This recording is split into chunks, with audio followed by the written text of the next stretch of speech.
마태복음 16장입니다. 마태복음 16장 13절로 20절까지라고 되어 있는데요. 18절까지만 보도록 하겠습니다. 18절까지만.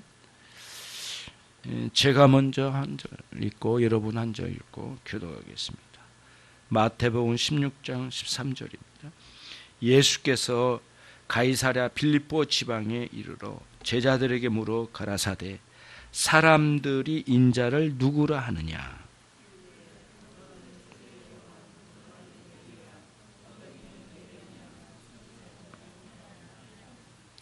가라사대 너희는 나를 누구라 하느냐.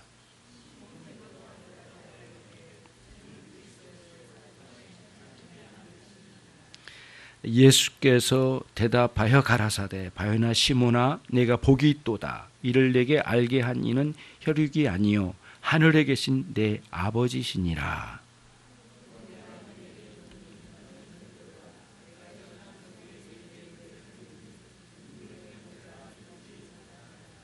아멘. 18절 말씀까지입니다. 오늘은 예고해드린 대로 신앙과 교회 두 번째 설교로서 왜 교회에 신앙 고백이 필요할까, 이 주제로 함께 은혜의 말씀을 나누도록 하겠습니다. 우선 교회와 신앙이니까요. 교회에 대해서 우선 이해가 좀 있어야 될 것 같아서 간단히 말씀드리면서 갈게요. 물론 우리가 압니다. 이런 그 예배당 자체가 교회가 아니라는 것은 이미 우리가 알고 있는 바고, 교회가 이런 장소를 의미하기보다는 성도들의 모임이라고 하는 것은 이미 우리들이 이해하고 있는 내용이죠. 그런데요, 여러분 주변에 있는 많은 교회들이 있습니다. 교회들이 있고, 그런데 교회의 모양을 갖췄지만 교회가 아닌 그런 이단들의 단체도 있습니다. 그거는 이제 우리들이 신앙생활하면서 어느 정도 구별이 좀 되고 있지요. 그러면은 주님의 교회라고 하는 이 교회에는 이제 어떻게 우리들이 그 교회를 봐야 될 것인가라고 하는데요. 하나는 뭐냐면은 오늘 우리 인천 열린교회처럼 이렇게 모이는 교회를 로컬 처치라고 해서 지역교회라고 합니다. 우리가 이제 식당을 열어도 이렇게 각 지역마다 지점이 있듯이 지역교회가 이렇게 있는 거죠. 그리고 주님을 고백하는 교회들의 각 지역교회가 있는 거죠. 문제는 사실은 교회가 그렇게만 있는 건 아니에요. 그래서 여러분과 제가 이렇게 모여서 예배하는 이런 교회만 있는 게 아니고, 이런 교회 안에, 이 보여지는 이런 교회 안에는 참된 신앙인이 있고, 또 그러지 못한, 아직은 그렇게 참된 신앙을 소유하지 못한 분도 있을 수 있잖아요. 그러면 흩어져 있는 각 지역 교회에 참신앙을 가진 분들이 있을 거 아니겠어요? 그 숫자가 얼마인지 우리는 파악할 수 없고, 인간의 눈으로 그리고 판단력으로 구별해낼 수는 없어요. 불가능한 일이에요. 그러니까 누가 구원받은 성도인지 아닌지 구별한다는 것은 오직 하나님 외에는 누구도 가능하지를 않아요. 그러나 이제 우리들이 참된 신앙 고백을 제대로 하느냐 마느냐에 따라서 그걸 보고 이제 열매를 보고 그 나무를 알아가는 방식으로 어느 정도는 파악을 하고 있지만은 완벽하게 그거를 구별해낼 수 있는 사람은 이 땅에 없는 거죠. 그러나 이제 각 교회마다 분명한 것은 이거예요. 우리가 믿어요. 어떤 걸 믿느냐? 사도신경에서도 여러분들이 익히 알고 있는 것처럼 우리는 공회를 믿사오며 라고 하는 그런 고백이 있잖아요. 신앙 고백이. 사도신경 안에는 성부 하나님, 성자 하나님, 성령 하나님을 고백하는데 그 끝부분에다가 반드시 빼뜨리지 않고 넣어놓는 내용이 공회를 믿사오며라고 하는 그 공회를 언급하고 있어요. 그 공회가 무엇이냐가 이제 굉장히 중요해. 그 공회가 일반적으로 이러한 지역교회만을 두고 하는 말이 아니다. 그러면 뭐냐? 이제는 가톨리카 에클레시아라고 하는 이런 라틴어로 되는 공교회라는 이름을 붙였습니다. 오랫동안. 근데 그 이름은 그대로 우리가 해석을 하자면은 우주적 교회 또는 세상에 쭉 널려 있는 보편 교회, 참된 교회죠. 근데 그 교회는 하나의 교회로 되어 있어요. 그래서 공회는 단수로 되어 있어요. 공회들이라고 하는 것은 있을 수가 없거든요. 하나의 교회로 이루어졌어요. 그러니까 여기에 있는 참신자들, 또 저기에 있는 참신자들, 저 외국에 있는 참신자들, 세계 만방에 흩어져 있는 주님의 교회의 참신자들이 하나로, 영적으로 보면 하나로 연대되어 있어요. 예. 한 성경과 한 성령과 한 주님 안에서 같은 믿음을 가지고 살아가고 있는 사람들이에요. 심지어는 이미 세상을 떠나서 저 천국에 가 있는 그 믿음의 선조들도 그 우주적 교회에 포함되어 있어요. 그러니까 오래전에 신앙생활을 했던 아브라함까지도, 노아까지도 믿음을 가지고 간 그 믿음의 선조들이 공회의 전체 한 교회로 이루어져 있어요.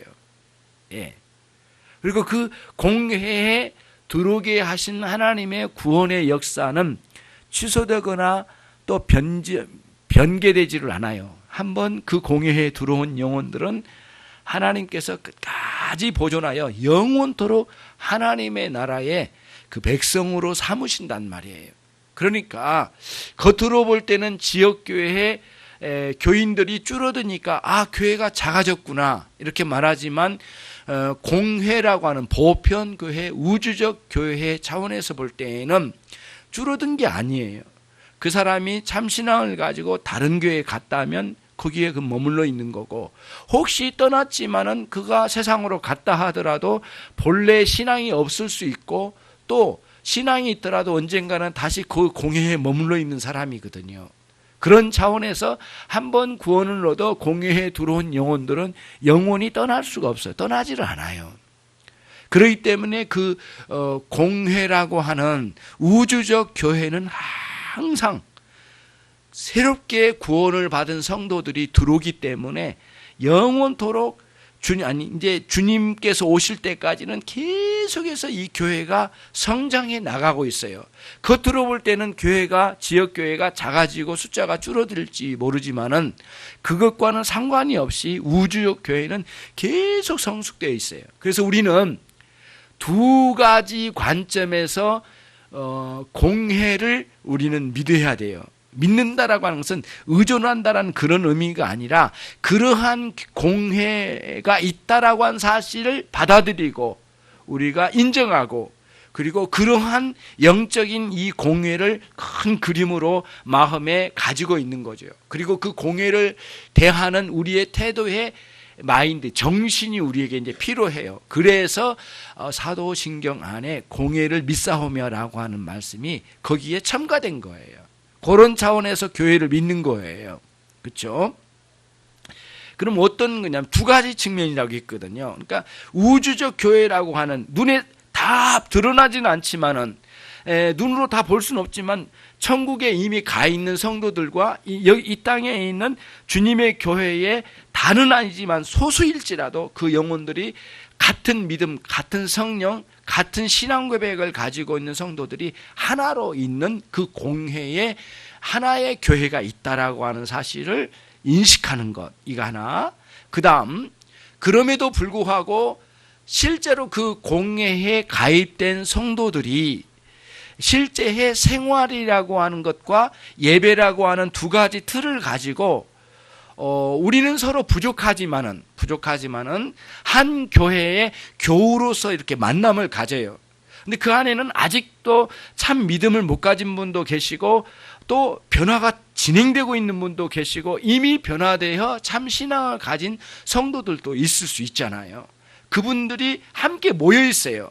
그러다 보니까 우리에게는 이제 어떤 분은 인격적으로 굉장히 성숙한 분도 있지만은 아직은 마음이 잘 다듬어지지 않고 인격도 아직 성숙되게 다듬어지지는 않은 것 같아요. 상대적으로 볼 때. 그래도 그분들이 교회의 한 일원으로 같이 모여 있는 거예요. 그러면 우리는 그런 연약한 성도를 이렇게 잘라내듯이 이렇게 구별시켜서 떼어놓을 수 있는 게 아니에요. 우리는 그런 연약한 성도들이 이 교회 안에 붙어 있어 함께 신앙 고백하는 것을 보고 또 신앙생활을 하면서 어떻게 믿음으로 살아가는 건지를 눈여겨보면서 또 함께 훈련받으면서 이 지역교회에 완전하지도 않는 사람들끼리 모여서 주님을 함께 영접하고 또 같은 신앙 고백을 가지고 한 성령 안에서 한 믿음으로 같이 이 안에서 보대끼면서 함께 신앙생활을 해가면서 우리가 성숙한 신앙의 과정을 통하여 날마다 이렇게 걷고 있는 거예요, 신앙이. 그래서 목표는 있어요. 믿음의 목표는 정확하게 있어요. 그리스도의 장성한 분량까지 자라감이에요. 그런데 그 자라감이 어떤 사람이 그리스도만큼 자라간 사람이 있겠느냐고. 그런 사람이 있을 수 없지만은 항상 그 방향, 그리스도를 향하여 그렇게 가고 있는 중에 있어요. 바다에 항해를 하지만은 북극성을 보면서 뱃머리를 그쪽으로 향해서 가지만은 어떤 배가 북극성까지 올라간 사람을 없듯이 우리가 그리스도를 우리의 신앙의 목표로 삼고 가죠. 그래서 누가 그리스도만큼 거기까지 올라간 사람이 어디에 있겠느냐고요. 그러나 하나님께서 섭리 중에 우리에게 요구하시는 어떤 항구가 있을 거예요. 그리고 그 믿음의 그 항구에 도달하기까지 우리는 거기 항해해서 지금 가고 있는 중이에요. 그리고는 정박해서 여기까지다라고 주님이 말씀하시면 우리가 생명을 다하고 천국으로 입성하는 날이 오게 될 것이죠. 그때까지 우리는 멈추지 않고 여러 가지 어려움과 나쁜 상황이 있다 하더라도 이걸 뛰어넘어 우리는 끝까지 믿음의 경주를 해 나가는 거예요. 그게 이제 교회라고 하는 거예요. 교회. 그 모임이. 그리고 거기는 하나님의 말씀에 가르침이 있고 어머니의 품과 같이 품어주는 곳이 교회가 돼야 돼요. 교회는 항상 그 두 가지를 항상 견지해야 돼요. 참된 가르침이 있고 또는 어머니와 같이 품어주는 곳. 그곳이 교회예요. 교회. 그 역할을 부단히 단련하고 새롭게 하고 해나가야 돼요. 목회자도 연약하고 또 성도들도 연약하지만 이 부분은 늘 우리들이 다듬어져서 어머니의 품과 같은 역할을 잘 감당해내야 돼요. 그러려면 희생도 따라요. 그리고는 때로는 억울하게 모함을 받을 때도 있어요. 교회를 이렇게 섬기다 보면. 그것도 감당을 해야 돼요. 예. 그것도 감당을 해야 돼요. 그러면서 순교의 정신까지라고까지 우리가 몰아붙이기는 어렵지만은 그러한 정신을 가지고 방향성을 가지고 꾸준히 품어주는 거예요.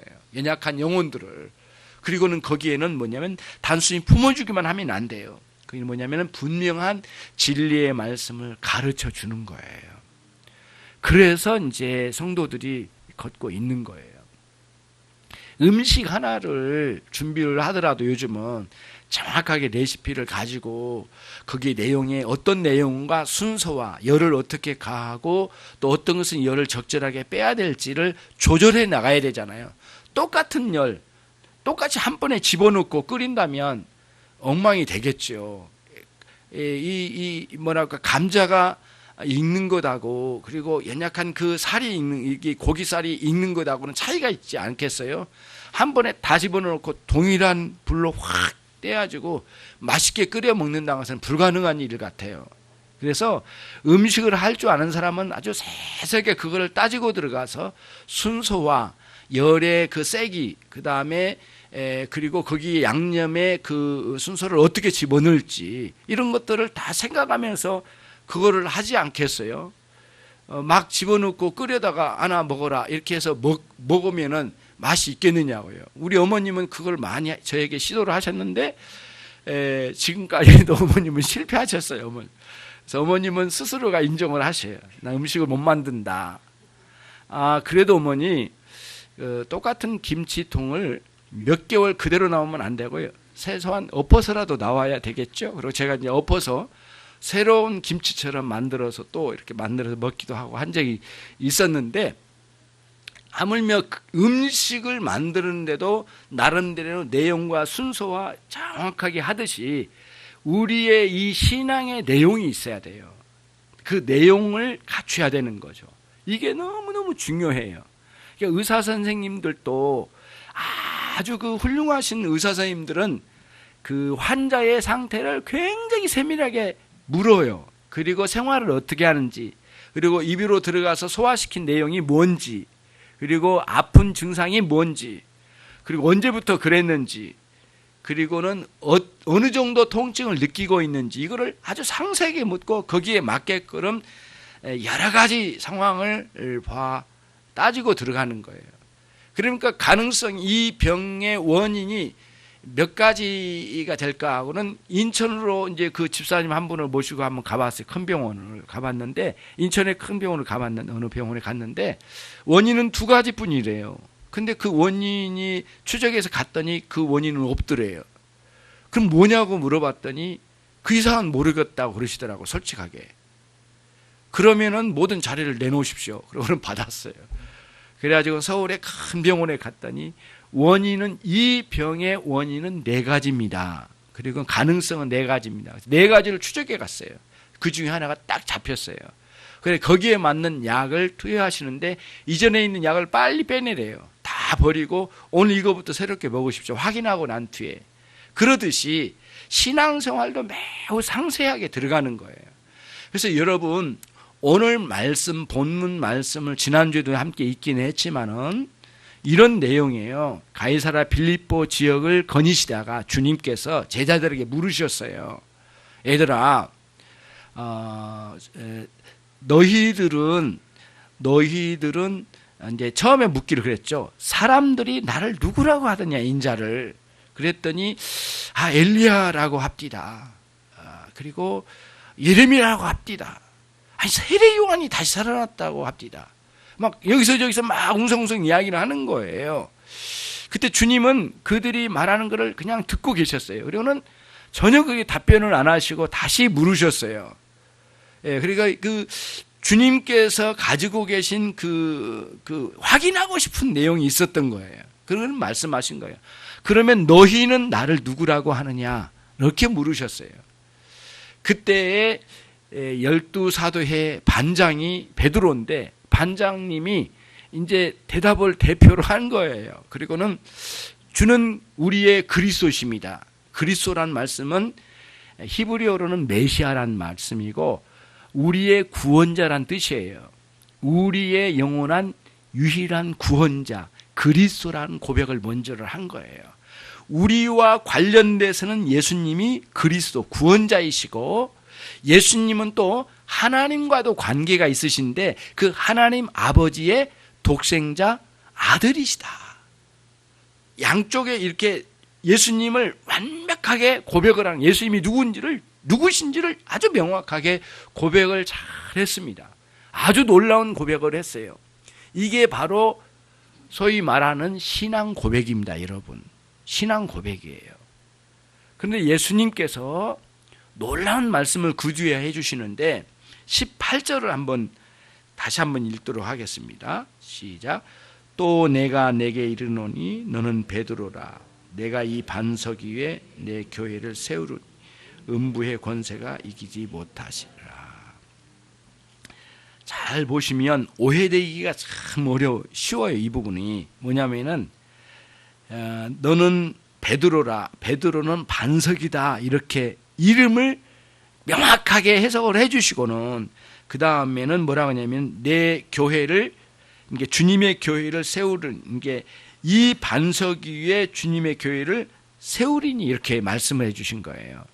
그러니까 베드로의 이름이 반석인데 이 반석 위에 교회를 세우겠다고 말씀하시니까 사람들은 오해가 된 거예요. 아, 베드로라고 하는 반석 위에 교회가 세워진다는 뜻이구나 라고 오해를 해버린 거예요. 이 부분이.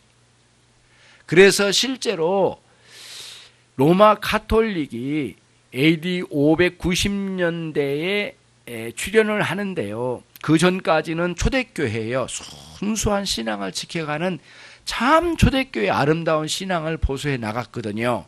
590년대에 로마 가톨릭이 이제 시작이 됐어요. 누가 우두머리로 서 있죠? 교황이 우두머리로 섰어요. 그리고는 초대교회를 누구라고 말한 줄 아세요? 베드로를 초대 교황이라고, 초대교회 교황이라고 지칭을 한 거예요. 베드로도 원치 않고, 베드로는 한 번도 인정해 본 적도 없고 하나님도 인정해 본 적도 없는데 베드로가 로마 가톨릭의 초대 교황이라고 설정을 해놓고 그 다음이 문제예요. 교황 위에 교회가 세워진다라고 여기서 교리를 만들어내기 시작했어요. 거기서부터 크게 이제 문제가 되기 시작한 거예요. 로마 가톨릭은 교황이 바탕이 되고 그 기초가 되어 교회가 세워졌다는 거예요. 이게 로마 가톨릭의 교리의 입안이에요. 이게 신앙 고백의 출발이에요. 그러니까 교황이야말로 교회의 주인이 돼버린 거예요. 이런 흐름으로 이제 갔던 거예요. 그래서 로마 가톨릭이 큰 문제가 됐던 이유가 이제 거기에 있었던 거예요. 그러면은 존 오웬 선생도 이 부분을 해석을 잘 해주었는데요. 실제로 이제 이런 거예요. 이 본문은 그게 아니다. 그게 아니고 이 반석이라고 하는 것은 이 반석 위에 교회를 세우겠다고 하셨는데 이 반석은 뭐냐면은 베드로가 고백한 베드로 자신이 아니라 베드로가 고백한 신앙 고백이에요. 신앙 고백. 신앙 고백 위에 교회를 세우겠다는 뜻이에요. 그러면은 신앙 고백을 한 신앙 고백 행위 자체 위에 교회를 세우겠다는 뜻이 아니에요. 신앙 고백 안에 있는 내용이에요, 내용. 그 신앙 고백 안에 내용이 누구예요? 예수 그리스도시에요. 예수 그리스도는 우리의 그리스도시고 하나님 아버지의 아들이시라는 거예요.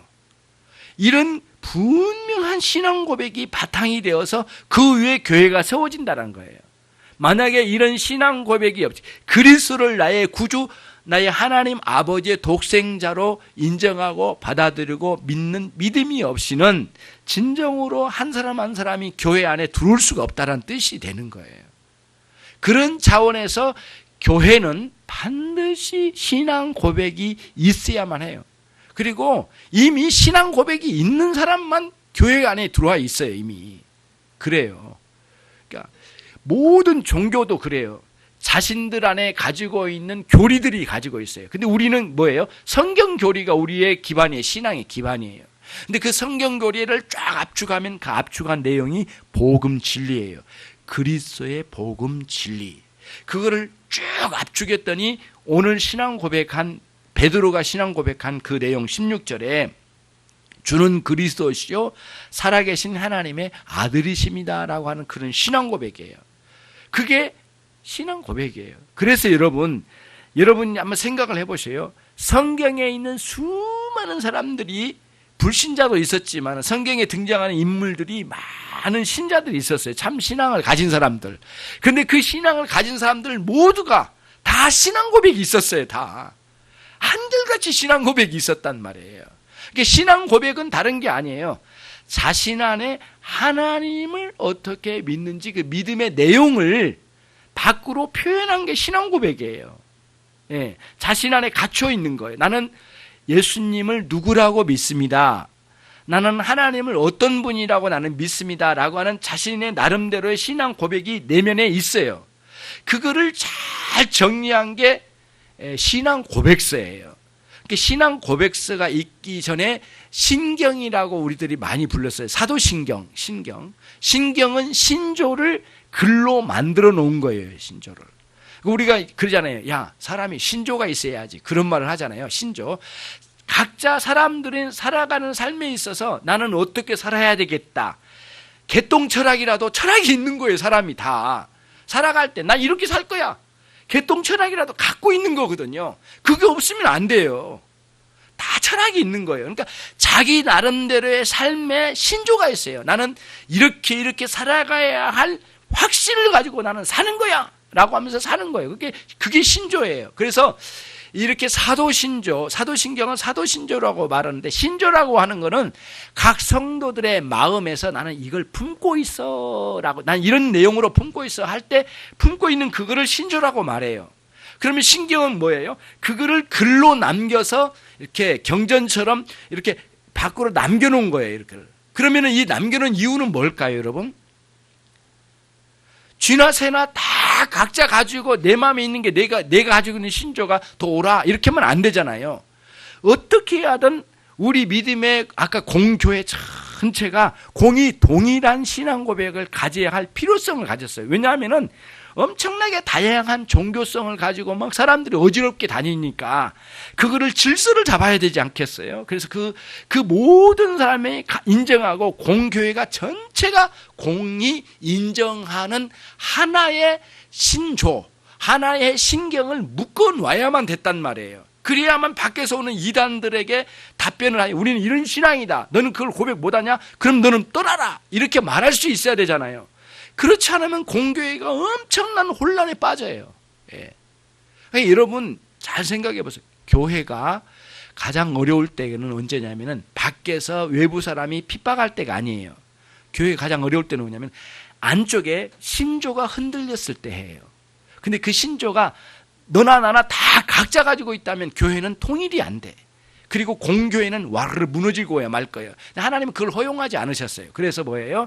각각 참다운 공교회가 인정하는 신조를 묶은 거예요. 그리고 요약해서 정리를 해놓은 거예요. 그게 사도신조. 첫 번째 나온 게 사도신조, 사도신경이에요. 사도신경은 사도들이 지었다라고 하는 말이 있어요. 12사도가 한마디씩 써서 묶어놓았다, 이런 그런 학설도 있긴 해요. 근데 그게 신빙성이 별로 없어요. 왜냐하면 사도신경이 본격적으로 등장한 기록이 남은 게 250년경쯤에 나타나기 시작했거든요. 그러니까 이미 사도들은 100년 안쪽에서 다 세상을 떠났단 말이에요. 그렇잖아요. 예수님께서 33년에 십자가에 달리셨다면 그 이후에 3, 40년, 50년 살다가 그냥 다 사도들이 떠났어요. 그리고 사도들의 제자들이, 속사들이 남아가지고 200년 어간 살았고, 그 다음에 교부시대예요. 그 교부시대 속사들까지 다 떠나고 난 뒤에 이게 등장을 한 게 사도신경이거든요. 그러나 분명한 거 이거예요. 이미 사도들이 이 믿음의 세계를 잘 가르친 거를 정리를 해가지고 잘 정돈시켜 놓은 게 사도신경이라고 우리가 믿어져요. 그게 이제 기록으로 이미 남아 있어요. 그러니까 로마 카톨릭이 있었던 590년도에서 종교개혁이 일어났던 1517년 이 사이 말고요, 이걸 뛰어넘어가지고 초대교회에 이미 이 신조가 이미 있었어요. 물론 그렇지만은 그게 이제 사도신경이 이 안쪽으로 들어왔죠. 들어와가지고 어디 로마 카톨릭이 이 신앙 고백, 사도신경을 가지고 고백을 한다고 했지만 사실 말뿐이었어요. 말뿐이고 이 안에서는 엄청난 혼란과 이 엄청난 그 죄악상이 막 드러나요. 첫 번째 보면 여러분 잘 알 거예요. 여러분, 로마 카톨릭의 우상이 들어온 장면이 있어요. 그게 590년 이전에 직전에 생겨가지고 여기 들어온 거예요. 그 전에는 없었어요. 교회 안에 우상 없었어요. 마리아상, 예수상, 바울상 전혀 없었어요. 교회 안에 우상 숭배 허용이 안 됐어요. 근데 로마 카톨릭이 생겨나고 여기에서부터 시작되는 거예요. 엄청난 우상이 막 일어나기 시작했거든요. 이 거의 1000년에 걸친 로마 카톨릭의 타락상 속에 있었어요. 그래서 사람들이 이제 종교개혁을 일으켰잖아요. 1300년부터 엄청난 이 문제를 발견하고 사람들이 이제 말씀, 성경을 연구한 사람들이, 지식인들이 막 깨어나기 시작한 거예요. 1300년도부터. 그리고 세상에서는 이제 르네상스 운동이 일어나고, 그리고 이 안쪽에서는 종교개혁이 시작된 거예요. 그래서 한 200년 동안 수백 명의 사람들이 이 교회 개혁을 외치다가 교황청에 의해서 죽임을 당했어요. 처음으로 죽임을 안 당한 사람이 누구예요? 루터예요. 루터. 예. 어떻게 해요? 구텐베르크의 금속 활자를 발명된 것과 연관성이 상당히 있어요. 왜냐하면 순식간에 성경을 번역해가지고 백성들 다 나눠줬거든요. 그 독일에 막 밤새도록 수만 권을 찌가지고 막 나눠준 거예요. 그러니까 걷잡을 수 없이 성경이 나가버린 거예요. 그래서 로마 가톨릭은 처음부터 끝까지 성경을 단 한 번도 외부에 노출시키지 않았거든요. 사제들만 보고 사제들이 밖으로 번역하면 무조건 목을 잘랐으니까. 그러니까 로마 가톨릭 시대에는, 중세기는 성경을 빼앗긴 시대이고 교회를 강탈당한 시대예요. 그거를 아셔야 돼요. 이게 문제가 보통 심각한 게, 그럼 그 안에 있는 사람 다 지옥 간다 이런 식으로 막 OX식으로 말하지 말라는 거예요. 이 안에는 참된 신자들이 얼마나 고뇌하면서 숨어서 살았겠느냐고요. 그럼 뭐냐면 이 안에는 신자들이 있었지만 이 천년에 걸친 교회의 빼앗김, 성경의 강탈당함, 이거를 여러분들이 생각하는데, 종교개혁자는 뭐예요? 다시 천년을 건너뛰어서 어떻게 해요? 초대교회로 돌아가는 거예요. 그리고 거기서 뭐를 얻어요? 성경과 함께, 성경이죠. 근데 그 성경을 해석을 해야 되잖아요. 이 성경을 해석을 해야 되는데 어떻게 해석을 해요? 초대교회에 있던 여러 가지의 신경, 그 사도신경이나 여러 가지 여타의 신경들이 있었어요. 그런 그 신경들, 신앙 고백적인 신경들을 발굴을 해요. 발굴을 해가지고 그거를 가지고 어떻게 들어가요? 수많은 초대교회 이제 선생들이 기록한 글을 가지고 어떻게 해요? 성경을 해석하기 시작한 거예요. 그랬더니 로마 가톨릭이 이 중세기에 가르쳤던 이 성경의 가르침이 모두 다 사악한 거짓된 것들이었어요. 거기서 엄청난 충격을 먹어요. 그러니까 본인들도 막 죽음이 막 이렇게 칼이 목 아파 왔는데도 이 성경의 이 발굴에 대한 이 열정이 엄청나게 뛰어나게 일어난 거예요. 그러면서 이 사람들이 막 이제 초대교회 이 보화를 꺼내와요. 그래가지고는 중세 종교개혁 이 시대에 이거를 터뜨리기 시작한 거예요. 그래서 말씀과 성령의 역사하심으로 부흥이 일어나기 시작한 거죠. 이게 큰 일어나요. 그래서 역사의 기록을 쭉 교회사의 기록을 보면 중세기 그 앞에 초대교회의 신경에 대한 발굴이 많이 있고, 그리고 신경에 대한 사도신경 같은 이런 내용들이 굉장히 많이 발굴되고, 그 다음 종교개혁 시대 때 신앙 고백서들이 엄청나게 많이 쏟아져요. 막 여기저기 쏟아져요. 막 자기의 열정을 가지고 그 초대교회 글을 가지고 이제 이걸 발굴해낸 거죠. 그러면서 이제 종교개혁을 이렇게 나가는 거예요. 그래서 종교개혁자들에게 가장 힘든 일이 하나 있었답니다. 이런 질문 앞에 항상 힘든다기보다는 그 질문이 가장 먼저 왔대요. 뭐냐면은 로마 가톨릭에 있는 사람들이 그래요. 야, 니네들이 종교개혁을 일으키고 나갔다고? 너희는 배신자야. 너희는 이단이야. 그러면서 뭐라고 말하냐면, 너희는 성경을 해석할 능력도 없고, 그리고 너희는 개인적으로 성경을 해석하기 때문에 너희는 이단이야. 이렇게 찍었답니다. 그때마다 종교개혁자들이 어떻게 답변했을까요? 그래, 너희들이 우리를 이단이라고 하는데 누가 이단인지를 한번 보자. 그리고는 너희는 교황이 가르치는 거짓된 가르침의 교리를 가지고 성경을 해석하지. 그리고 그 한 가지 방식으로만 로마 가톨릭은 다 해석하지. 하지만 우리는 초대교회 선생들이 이야기해 준 신앙 고백과 그런 신경, 사도신경 같은 그런 툴을 정말 제대로 발굴해가지고 우리는 성경을 해석해. 너희는 교황의 입김으로 해석하지만 우리는 교리서를 가지고, 진정한 교리서를 가지고, 우리 주님과 사도들과 속사도들이 가르쳐준 그 내용을 가지고 성경을 해석해. 누가 옳은가를 너는 판단해 봐라 하고는 반문을 했답니다. 그게 이제 굉장히 교회사의 중대한 답변이에요. 그러면 개신교는 너희는 뭘로 성경을 해석하냐? 너희는 각자 해석하지. 그런 말을 자주 들어요. 누구에게? 로마 가톨릭 사람들에게. 그런데 오늘날 실제로 사람들이 개인적으로 성경을 해석을 막 해.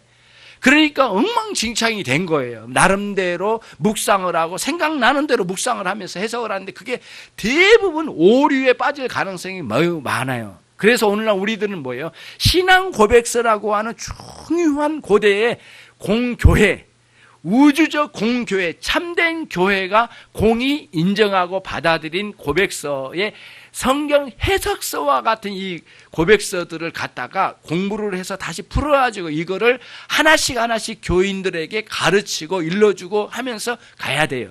그러니까 교회는 신앙 고백서가 없으면 안 되는 거예요. 그 가르침의 내용이 없으면 엉망진창이 되는 거예요. 이리저리 좌우 흔들림이 많아요. 방황을 너무 많이 하잖아요, 성도들이. 예. 열심히 섬기지만 어느 순간 이게 신앙이 아닌 게 비어 하고는 확 주저앉아요. 다리는 떨리고 가슴은 뛰고 엉망진창이 되는 거예요. 이렇게 기독교가 아무것도 아니라고 하는 느낌으로 다가오는 그 순간에 얼마나 절망이고 공포가 다가오는 공포. 실제로 여러분 이거를 만약 이런 걸 경험하거나 느낌이 왔다면 여러분들은 이 기독교 역사의 흐름을 먼저 이해를 하고 이거였구나. 제대로 된 성경 해석이 없었구나라고 하는 것을 깨닫고 돌아와야 돼요. 그래서 내게는 진정한 신앙 고백서가 있는가, 그리고 그 신앙 고백서를 통하여 배운 적이 있는가, 그리고 그 교리를 펼쳐서 내가 해야 할 일이 있는가라고 하는 거예요. 그러니까 오늘날 아주 무지몽매한 목회자들 중에 이런 분들이 있어요. 나는 그분들을 진짜 정말 야단치야만 된다고 생각해요. 그런 분들은 이 표현이 좀 센지는 몰라도 강단에서 끌어내려야 된다고 생각한 사람이에요. 뭐냐? 어떤 의미에서냐? 교회에서 교리를 가르칠 필요가 없다고 생각하는 사람들, 교회에서 뭔가를 가르쳐서는 안 된다고 말한 사람들은 모두 강단에서 내려와야 될 사람들이에요. 그 사람들은 또다시 개인인가 로마 가톨릭이 지적한 그것에 딱 걸려 있어요. 자기 나름대로 성경을 해석한 사람일 가능성이 매우 많아요. 로마 가톨릭이 상당히 일리 있는 방식으로 지적을 했던 거거든요. 너희는 네 마음대로 개인적으로 막 해석하지. 그러니까 개신교 봐라 엉망진창 아니냐라고 하는 말을 할 수밖에 없는 거예요, 이게. 그래도 우리는 틀린지 안 틀렸는지 모르지만 우리는 한 가지를 가지고 다 통일되게 해석을 하잖아. 그러니까 우리는 흔들릴 것도 없어. 하나에 하나. 그러면서 이런 식으로 막 하나로 뭉친 것 그 자체만을 자랑하는 로마 가톨릭이지만 우리는 이제 각자 각기 전투로 이제 뛰어들었어요, 우리. 그래가지고 우리는 다 자기 나름대로 해석을 막 하는 거예요. 그게 문제가 되는 거예요. 그러니까 목회자는 반드시 이 공교회가 인정한 신앙 고백서로 돌아가지고 그걸 연구해서 참다운 신앙이 뭔지를 풀어내가지고 성경을 가지고 와야 되거든요. 그런 거거든요. 여러분, 이제 음식으로 치면 이게 비유로 충분할지는 모르겠지만 이거예요. 아주 훌륭한, 어떻게 보면은 그 농약도 있지 않고 아주 깨끗한 농산물이 있어요. 그거를 여러분과 저는 이제 성경이라고 치고, 그러면 우리는 신앙 고백서는 그거를 잘 갖다가 요리를 해가지고 그냥 막 파다가 막 먹을 수 없잖아요. 그리고 이 장기 안에서 그걸 흡수할 수도 없거든요. 이거를 잘 요리를 해가지고 잘 정돈시켜서 순서를 먹여서 좋은 그릇에 예쁘게 담아가지고 먹으면서 느낌도 좋고 맛도 있고 그러면서 밥이 좀 기다려지고 있는데, 아무튼 그렇게 해가지고 맛있게 먹으면서 몸의 건강을 유지하고 아름답게 살아가는 삶을 영위해 나가잖아요. 신앙 고백서가 요리하는 것하고 굉장히 흡사해요. 올바르게 요리를 해가지고 건강한 식품으로 우리에게 공급되는 것 같아요. 그러니까 교회는 반드시 신앙 고백서가 있어야 된다는 거예요. 예. 그리고 또 한 가지, 이제 그 다음에 내용이에요. 신앙 고백서는 기록으로 남긴 거지만 사실은 기독교 신앙은 신앙 고백을 안 할 수가 없는 거예요. 야고보서 4장인가 2장 17절에 이 말씀 있잖아요. 행함이 없는 믿음은 죽은 믿음이라고 했어요. 그때 행함이 뭐예요? 그게 신앙 고백입니다. 다른 게 아니에요. 그 행함이 신앙 고백이에요. 행함이 신앙 고백인데, 행함은 순종이고 신앙 고백인데 이런 거예요. 신앙 고백은 크게 두 가지로 하는, 우리 강행한 교수님이 기록한 그리스도인으로서 이 땅을 어떻게 살아야 할지 그분의 책을 꼭 여러분들 읽었으면 좋겠어요. 오늘 설교도 거기서 많이 참고를 한 건 사실이에요. 그럼 여러분 강행한 교수의 글을 꼭 읽어요. 이분이 서강대 철학 교수이고, 그리고 당대의 이 시대 전체의 철학적 흐름과 기독교의 올바른 것을 아주 정통해서 가르친 내용이 있어요. 그래서 그분의 책을 여러분들이 꼭 읽어내야 돼요. 누구라고요? 강행한 교수님. 꼭 읽으셔야 됩니다. 가장 정확하게 찝어냈어요.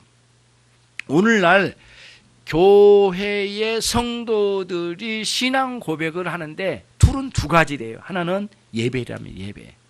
예배 가운데서 그리스도는 누구시고 하나님 아버지와 성자 하나님과 성령 하나님은 누구시고 교회는 어떤 곳이고 라고 하는 것을 고백하는 곳이래. 공통적으로 함께 모여서. 그게 예배랍니다. 그리고 거기서 그 하나님을 찬양하고 삼일체 하나님을 찬양하고 우리 주 예수 그리스도를 높여드리는 곳이래요. 그리고 그분이 내려주신 은혜를 흠뻑 젖어드는 곳이 예배의 현장이랍니다. 그게 신앙 고백이래요. 신앙 고백 자체래요. 그게. 그러면 예배만 있느냐? 그게 아니에요. 신자는 어디로 가야 돼요? 세상 안쪽으로 가야 돼요. 세상과 더불어 살아야 돼요. 세상을 위하여 사는 거예요. 신자는 그렇게 해야 되거든요. 근데 그 세상에서 사는 삶 자체가 신앙 고백이래요. 기독교 신자라고 하면서 누구하고 맥살 잡고 엄청 싸웠어. 그럼 그 사람의 부끄러운 고백이죠. 근데 어떤 사람은 굉장히 훌륭하게 다듬어지고 새롭게 되어져가지고 아주 안 좋은 상황에도 그걸 인내하면서 끝까지 주님의 마음으로 그걸 감당해내. 그러면 굉장히 아름다운 신앙 고백을 한 거예요. 생활 속에서. 예배와 삶으로 나가는 거예요. 예배와 삶은 떨어질 수가 없어요. 그냥 교회에서만 많이 모이면 안 돼요. 사실은. 정확히 말하면 그거는 잘못된 신앙이에요. 교회에서 오래 머무르는 게 좋은 게 아니야. 그렇다고 해서 금요기도 안 나와버리면 안 되고. 이렇게 오기는 한데 이 예배와 이 세상의 삶이 항상 붙어 있는 거예요. 연결되어 있어요. 절대적인 신앙은 이 땅에서 이 세상에서 사는 시간이 굉장히 많아요. 그곳에서 삶을 하나님께서 어떻게 우리를 구원하셨는지, 난 누구인지, 내게 있어서 우리 주님은 누구신지를 실제로 드러내야 돼요. 거기서. 예. 그렇다고 해서 어디 가서 막 듣지도 않는데 막 떠버리면서 막 이렇게 하는 건 아니잖아요. 인격적으로 사람이 듣고 싶어 할 때 쭉 알려주고, 또 듣고 싶지 않을 때 듣고 싶은 마음이 생겨나도록 섬겨가고, 그러면서 인격으로 섬겨가고 말씀으로 전해주고, 이 두 가지가 작용을 하면서 전도가 되는 거지. 막 소리 지르고 막 그래 예수 천당 불신 지옥 막 하면서 외치고 다녀가지고 막 외침으로 가는 전도라고 하는데, 그 말씀을 듣고 기다리며 회개할 준비된 사람이 거의 없어요. 요즘은 거의 없어. 오히려 이제 반항심으로 오히려 더 나갈 거예요. 이제 그런 방식이 아니라 조용하지만 삶에서 내가 직장 생활이나 또 사업장이나 가정에서 학교에서 어떻게 내가 신앙인답게 살아가느냐가 굉장히 중요한 역할을 하는 거예요. 그러니까 어떤 사람이 그랬대요. 이건 아주 진짜 부끄러운 일인데, 교회 안수 집사님이나 장로님쯤 됐나 봐요. 출근할 때 강 같은 평화 막 이렇게 막 찬양하고 막 떠들면 온대요. 막 이렇게 서류 가방 들고 막 그러고 막 자기가 예수 믿는다는 거지. 막 그리고는 업무 시간에는 하나씩 불러가지고, 너 승진하고 싶으냐? 지금 요즘은 그랬다가는 그냥 날아가는 거죠. 한 방에 날아가는 건데, 봉투를 가져와야 될 걸. 오전까지 서류 가방 들고 막 찬송가 끼고 이러다가 업무 시간에 하나씩 불러가지고 그 짓을 하고 있대요. 그러니까 막 그 직장에서 참 뭐가 저 인간 때문에 내가 교회 안 가. 저 인간만 없으면 나는 교회 갈 거야. 전체가 그렇게 말을 하더래요. 이게 얼마나 진짜 아주 그 부끄러움이에요. 그 존재 자체가 부끄러움이에요. 아주 저주스러운 부끄러움이 막 있는 거예요. 이거를 철저히 이런 것들을 이게 개혁시켜 나가야 되잖아요. 이런 사람이 교회에 중직이고, 그렇게 중직으로 되어봐 교회에서 그런 거 아니, 이거는 진짜 교회에 진짜 이거는 재앙의 재앙. 그런 사람들을 발굴해내서 너는 가짜야 나라고 말할 수 있는 교회에 담대함이 용기가 있어야 되는데, 교회에서 말을 못해. 특히 담임 목사는 더 말을 못해. 이게 어떻게 된 거예요? 이게 어떻게 된 거예요? 사례비 때문에 그런 거예요? 뭐 때문에 그런 거예요? 이게 도대체가 엉망이 되는 거예요. 그래가지고는 교회가 막 뒤죽박죽 되는 거예요. 신앙 고백은 저리 가고 다 각자 도생이야. 나름대로. 이것을 철저히 개비시켜 나가야 된다는 거예요. 그러려면 기준이 있어야 되잖아요. 신앙 고백이 기준이 있어야 돼요. 그러니까 하나님의 말씀을 가는 거예요. 그러니까 성경을 해석을 전제로 하여 우리가 주신 말씀이거든요.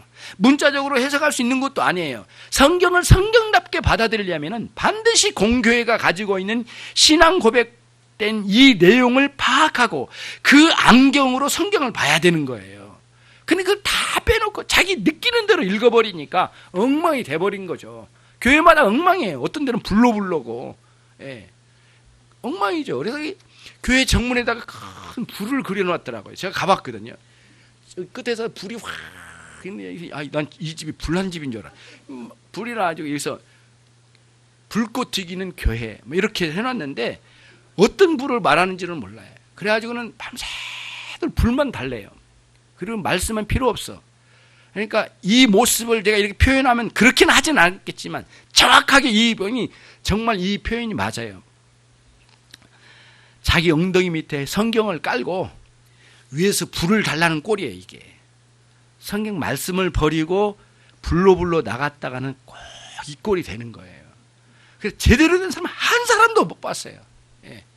불 받았다는 사람 치고 지금까지 제대로 인격적으로 주님을 섬겨간 사람을 본 적이 없어요. 지금까지.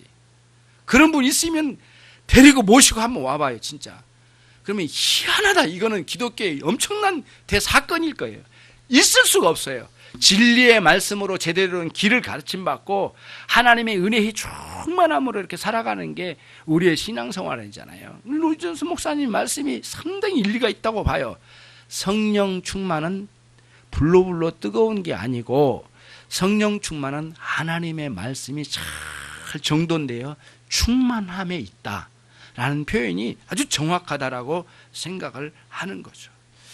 그러면 이제 정리를 해볼게요. 정리하고 마감할게요. 오늘 내용이 이제 앞부분에서 많이 진행됐는데요. 중세기에는 로마 가톨릭이 목표가 있습니다. 모든 성도를 맹신으로 끌고 가자. 맹신. 뭔지 몰라. 그냥 믿는 거야. 뭐 믿음의 대상도 잘 모르겠고 막 믿는 거야. 그래서 이렇게 이제 큰 상 같은 걸 세워놓고 그 앞에 와서 묵념하고 절하고 기도를 하고 그 상 앞에서 우상을 섬기면서라도 신앙의 도움을 받게 만들어내는 맹신, 성경을 빼앗았으니까 성경 대신 다른 걸 막 집어넣어가지고 미신과 함께 우상 숭배로 찌들게 만들어 놓고 성도들을 모두 맹신, 무지한 자로 다 만드는 걸 목표로 삼았답니다. 그게 진짜 무서운 일 아니에요. 근데 오늘날은 로마 가톨릭은 권력과 권세, 제도로 그렇게 만들었다면 오늘날은 권력과 권세 아니에요. 더 무서운 방식으로 맹신으로 우리를 끌고 가려고 그래요. 그게 뭐예요? 세속화예요. 느끼는 대로, 마음대로, 원하는 대로, 내 욕망 따라. 그것에 의해서 성경을 볼 필요 없이 내가 느낌이 좋으면 가는 거야. 이렇게 믿는 거야. 그리고 원하는 대로 믿을 거야. 라고 하는 그 맹신에 사로잡힌 거래요.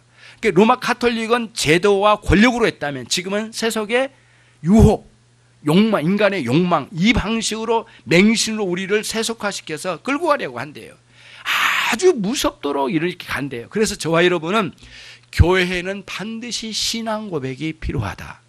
그 신앙 고백은 참다운 공교회가 인정한 신앙 고백서의 내용으로 굉장히 다양한 내용들이 있어요. 그거를 사실 여기에 기록은 다 해왔습니다. 이걸 하나씩 불러드리면 여러분들 어려우실 거예요. 오히려 신앙 고백서를 더 미워할 가능성이 많아서 이거를 다 정리해가지고 나중에 블로그에 지금 올려놓을게요. 그리고 여러분들께 쏘아서 드릴 테니까 혹시 필요하면 이 자료를 읽어보시고 또 다른 책자도 굉장히 준비된 게 많이 있으니까 여러분들이 읽으셔서 확인할 필요가 있다고 하신 분들은 그렇게 갔으면 좋겠어요. 그럽니다. 다시 이제 갑니다. 신조, 각 심령 안에는 나는 누구를 믿고 어떻게 믿고 나는 이 믿음으로 살아 라고 하는 나름대로의 신조가 있어요. 근데 그 신조가 내 생각에서 떠오른 대로 갖춰진 신조가 아니어야 된다. 그건 뭐냐, 공교회가 인정하는 신경, 기록된 신경으로 갖춰진 내용으로 여기에 담겨져야 된다. 그거를 교회는 공이 함께 신앙 고백서로 만들어가지고 이런 고백의 내용으로 아주 구체적으로 이거를 풀어냈어요. 그리고 그거를 교육을 시키고 싶어가지고 그거를 카테키즘, 다시 말하면 질문하고 답변하는 형식으로 요리문답을 만들어가지고 이거를 같이 나눠서 교육문서로 만들어서 교회에서 가르쳤던 거예요. 만약에 이걸 안 가르치면 목회자가 그야말로 그 자리에서 떠나야만 했어요. 옛날에 이거 안 가르치면 모두 목회직을 내려놓아야 됐단 말이에요. 근데 요즘은 그걸 가르치면 이상한 목회자라고 말하면 말이 안 되는 거예요. 보통 상황이 아니에요. 그러니까 교회가 엉망진창이 된 거예요. 그렇게 큰 교회로 성장을 했는데 교회가 공이 함께 도덕적 타락상이 왔는데도 그거를 개혁을 못 시켜. 그리고 그거를 감싸나. 그마저 심지어는 뭐라고 하냐면 이렇게까지 큰 교회가 됐으면 하나님이 우리를 붙잡고 계시니까 이분도 붙잡아 줘야 된다라고 하는 논리를 펴는데 그거는 언어도 아니에요. 앞뒤 하나도 안 맞아요. 그러니까 이제 굉장히 문제가 되는 거죠. 그러니까 이때다 싶고 해서 사람들이 반기독교주의자들이 와가지고 개독교 하면서 비난한 아주 좋은 소스가 돼버린 거예요. 그리고 우리는 참 신앙을 갖고 싶어 하는 사람들의 마음은 절망과 가슴 아픔과 슬픔이 우리에게 있는 거예요. 그리고 그나마도 교회 나가기 싫은 거예요. 그리고 우리가 이 귀하고 진짜 복된 우리 아이들을 왜 이런 교회에다가 맡겨야 되냐는 회의에 빠져버렸어요. 그러니까 안 맡기는 거예요. 그리고는 따로 가르치겠다는 거예요. 어떻게 교회에다 맡길 수 없는 상황이 이제 여기까지 왔어요. 그러니까 교회에 대한 불신이 일어났고 성도들도 주저앉아 버리고 이제는 엉망진창이 됐어요. 이거를 이제 어떻게 해야 될까 난감한 상황이 된 거예요. 예, 어떻게 할까? 이 조국 교회는 어떻게 해야 할지 몰라서 어떻게 해야 될지 모르겠는데 어떻게 하지? 그 상황에 놓여져 있는 겁니다. 이 상황 속에서 우리는 길이 분명하게 있어요. 이미 사도시대로부터 이미 종교개혁자들에 의해서 아주 엄청난 분량으로 이미 참된 교회는 이 내용으로 성경을 해석하고 알아가라라고 하는 제시된 내용을 다시 발굴해가지고 그거를 늦은 것 같지만 지금부터 시작하는 거예요. 하나씩 하나씩 우리가 정리하고 가르침 받고 그다음 목회자도 그 말씀을 따라 살아가고 그다음에 성도들도 그게 옳다고 인정된 사람들이 모여서 함께 그걸 공부하면서 내 삶에 조금씩 적용하고 많이 못 배웠더라도 배운 만큼이라도 좀 실천하고 신앙 고백으로 나가서 예배와 삶에서 그걸 실현시켜 나가야 되잖아요. 그렇게 구현시켜가지고 그 안에서 하나님과의 만남의 즐거움을 누리면서 사는 신앙생활로 가는 거예요. 그러니까 사람들이 엉망이잖아요. 그렇게 안 하니까. 어떤 교회가 참된 교회인지를 여러 곳을 돌아다녀 봤대요. 여기는 어떻고 저기는 어떻고 그건 다 쓸데없는 소리야. 정확하게 그 안에서 신앙 고백과 같은 고백서와 같은 내용을 가지고 가르치고 설교하고 살고 있느냐가 핵심이에요. 설교로 처음으로 느끼지만 그걸 가지고 성도들이 살고 있느냐에 굉장히 핵심이에요. 그러니까 저는 고뇌하고 있어요. 정말 부족한 목회자이지만 이거를 잘 연구하고 계속해서 발굴해 나가고 그거를 정리해서 성도들에게 공급하고 그리고 기도하면서 하나님 은혜를 주시기를 기대하면서 그리고 목회자도 그걸 살다가 넘어질 때도 있지만 살아가고 일어나서 성도들도 한 분 한 분이 그거를 완전하게 살 수는 없지만 조금씩이라도 살아온다면 그거는 방향이 잡힌 거예요. 일단은 우리는 우리 인천 열린교가 뭐 개혁교회가 아니나 기다 이런 말들을 하지만은 나는 그렇게 말하는 사람들에게 나는 별로 귀 기울이지 않아요. 우리는 그 방향을 가고는 있어요. 출발점에 있어요. 그러니까 여러분들이 이 신앙의 길을 따라서 조금씩 발걸음만 하신다면 인천 열린교회는 소망이 있는 거예요. 그런 측면에서 지금은 출발점일지는 몰라요. 그러나 저는 앞으로 10년, 15년 아주 열심으로 이 방향으로 가고 싶은 거예요. 그래서 9월 29일 날 우리 교회는 이렇게 갑시다라고 서로 선포도 하고 함께 나누기로 하는 그런 식을 우리가 한번 갖추자고 했던 내용도 그런 의미예요. 그리고 그걸 위해서 신앙과 교회라는 시리즈로 쭉쭉 나가고 있는 거예요. 계속해서 지금 그걸 연구해요. 뭐를 그때 끊어내야 될까를 이미 이 설교에서 말을 하고 정리된 내용으로 여러분에게 다 공급해서 드릴게요. 그러면서 교회를 구분할 줄 알아야 돼요. 이제 보세요. 이 말씀을 드리고 정리를 해볼게요. 주변에 방황하는 성도들이 옛날에 나와 같이 신앙생활 열심히 했지만 방황하는 성도들이 있을 거예요. 한번 물어보세요. 어떻게 신앙생활하냐? 몰라. 내가 요즘 교회 제대로 된 교회가 있는 줄 알아? 없어. 막 핏대를 흘리면서 말을 해요. 예, 자신도 참다운 교회를 지금 살지도 않으면서도 핏대를 해서 그래도 그분들이 또 정의감이 있잖아요. 핏대를 흘리면서 제대로 된 교회 있어? 목회자 있어? 나와보라고 그래. 어디에 그런 놈이 어디가 있어? 없어. 교회를 내가 왜 나가? 그래 막 항변을 하는데 거기서 한마디도 못해 우리가. 말 한마디도 못해. 그럴 게 아니라 그때의 마음에서는 가슴에 흐르는 눈물이 있어야 돼요. 그 영혼을 위해서 얼마나 상처를 많이 받았으면 휘둘림 당했으면 이 무지막지한 인간들에게 휘둘림 당했으면 교회로부터 상처받았으면 이렇게 됐을까? 엄마의 품으로 그 사람을 끌어안을 정도의 생각을 가져야 되거든요. 한두 번으로 그분들 이해를 못 시켜요. 저도 해봤어요. 막 목회자인 내 앞에서 핏대를 흘리면서 오늘날 제대로 된 교회 나와봐라고 해 막 욕을 하면서 막 그러면서 그런 것들이 인간이냐고 막 그렇게 기독교냐고 그놈들이 하나님 믿고 있는 놈들이냐고 막 이렇게 말을 하는데 그러다가는 싸우겠더라고요. 말하면은 그러면은 너무 마음이 아파요. 슬프고 기도하면서 우리가 이 참된 교회가 어떤 교회인지를 알려주면서 기다려가면서 그 사람들 울어주면서 갈 수밖에 방법이 없어요. 방법이 너무 많은 상처가 있기 때문에 여러분들은 이 부분에 있어서 철저하게 주님의 사람으로 교회와 신앙 고백의 필요성을 가지고 사신 여러분 삶이 되시길 바랍니다. 기도하겠습니다. 하나님 아버지 감사합니다. 주님께서 저희들에게 생명의 은혜의 말씀을 허락해 주심을 감사드립니다. 저희 각각의 심령 가운데 신앙 고백이 있게 하시고 삶으로 예배로 드러내는 아름다운 주의 종들이 되게 해 주시옵소서. 우리의 최대의 적은 맹신입니다. 아무것도 모르고 막 믿는 신앙은 이제는 떠나야 합니다. 하나님이여 우리 기독교에서 맹신을 물리치는 하나님 참으로 의로운 백성들이 되게 해 주시옵소서. 내 자신에게서 맹신이 물러가게 하시고 오류가 많고 왜곡된 신앙으로 살아가는 삶이 되지 않도록 인도해 주시옵소서. 예수 그리스도의 이름으로 기도를 드립나이다.